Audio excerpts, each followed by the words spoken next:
Bueno, continuamos conversando con Winston Cavas, ingeniero electricista. Por aquí me dice Imer José Verde. Vladimir, no sé si entendí bien. ¿Quiere decir que cada vez que la oposición quiere elecciones hay que hacerlas, toque o no? No.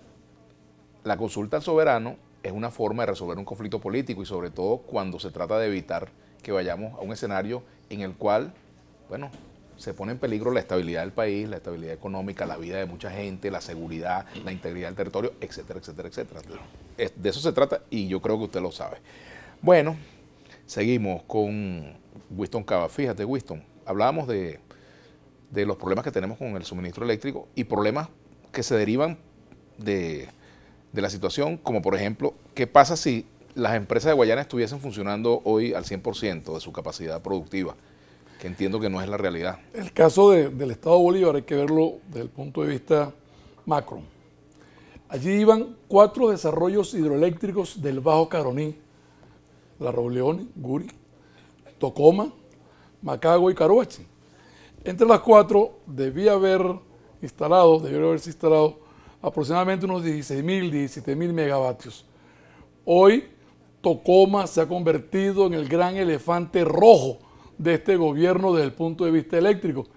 Empezó costando unos 4.000 millones de bolívares, ya va por 14.000, 20.000 millones de dólares. No está concluida, tiene aproximadamente un atraso de 4 o 5 años, y todavía no se ha concluido. Entonces se depende del Guri, de Macagua y de Caroachi. Aproximadamente unos 14.000 megavatios, 13.500 megavatios instalados allí, de los cuales hay disponible para transmitir unos 11.000 megavatios, lo cual significa que si estuviesen funcionando las empresas básicas de Guayana, allí se irían unos 2.500 a 3.200 megavatios, quedarían para transmitir 8.000 megavatios, que con las plantas termoeléctricas se completarían unos megavatios que no serían suficientes para el país. Desafortunadamente para el país, las empresas básicas de Guayana están totalmente paralizadas y afortunadamente para los residentes, el país funciona con el Guri. En otras palabras, el Guri, Macagua y Caroachi está iluminando el país porque este es un país totalmente apagado, totalmente paralizado. No hay producción agrícola, no hay producción de alimentos, no hay producción de medicina, no hay actividad industrial y el sector turismo totalmente apagado. Sin contar con la paralización de PDVSA, la metalmecánica y por supuesto la petroquímica. Ahora fíjate, Winston, mucha gente pregunta cómo se podría, aquí por ejemplo Antiesquemas lo pregunta, cómo se podría solucionar la crisis eléctrica nacional. O sea, porque hay varios tipos de medidas. Una, las medidas de emergencia y otras, bueno, las medidas de largo plazo.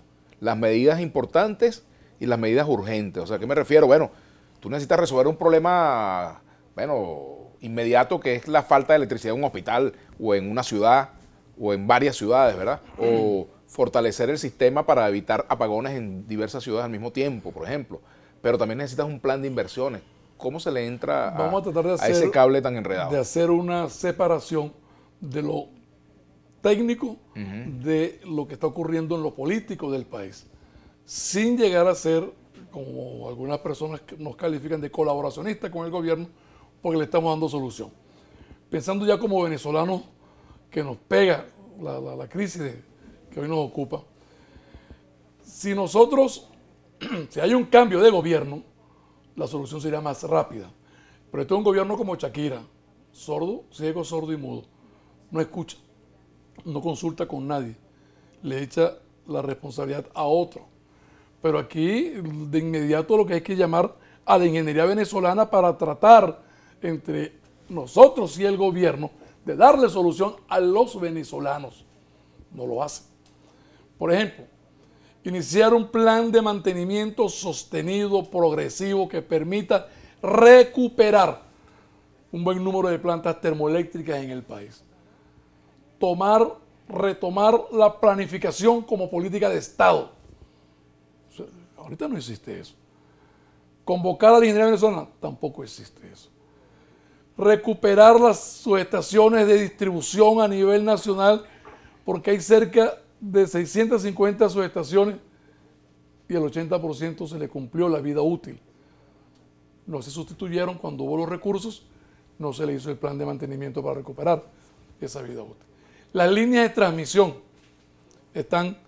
siempre sobrepasan los límites de transmisión, no se les hace mantenimiento, no se sustituyeron, no se amplían.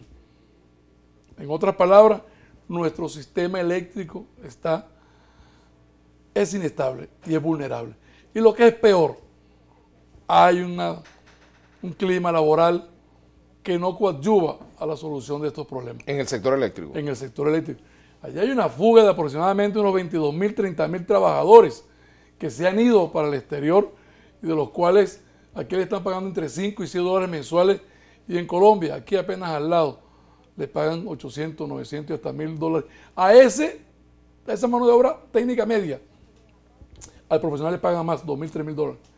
Y ojo, Colombia no tiene la capacidad instalada que tiene Venezuela.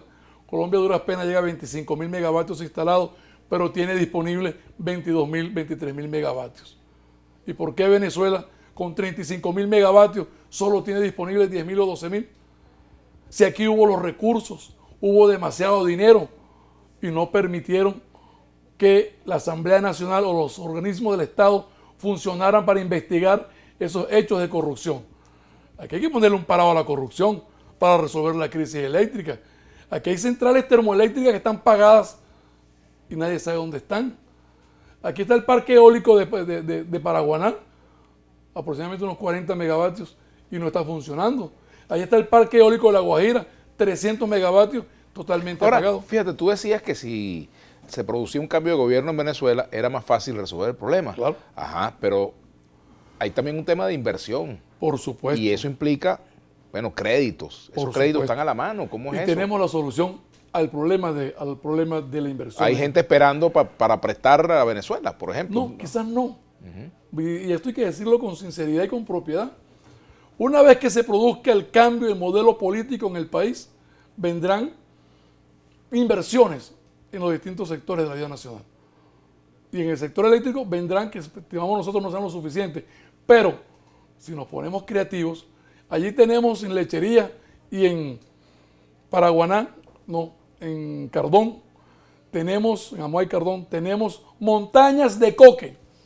El coque es un subproducto cuando se procesa nuestro petróleo pesado, que se puede convertir en combustible para el uso de nuestras centrales termoeléctricas. Eso puede ser moneda de intercambio para pagarle a nuestros inversionistas privados internacionales que vengan a ayudarnos a resolver el problema. Es un combustible. Recuperar la orimulsión. Este gobierno le entregó a los chinos la orimulsión. Debe venir una política de Estado que recupere ese combustible para poner a producir nuestras plantas termoeléctricas. Tenemos que hacer una pausa. Regreso, vamos a continuar conversando con Winston Cavas, que es ingeniero electricista, directivo del Colegio de Ingenieros de Venezuela. Y bueno, electricidad a la una. Todavía tenemos, bueno, mucha participación de la ciudadanía que vamos a leer sobre propuestas que hay en torno a cómo resolver el asunto energético en el país, ¿no? Ya venimos.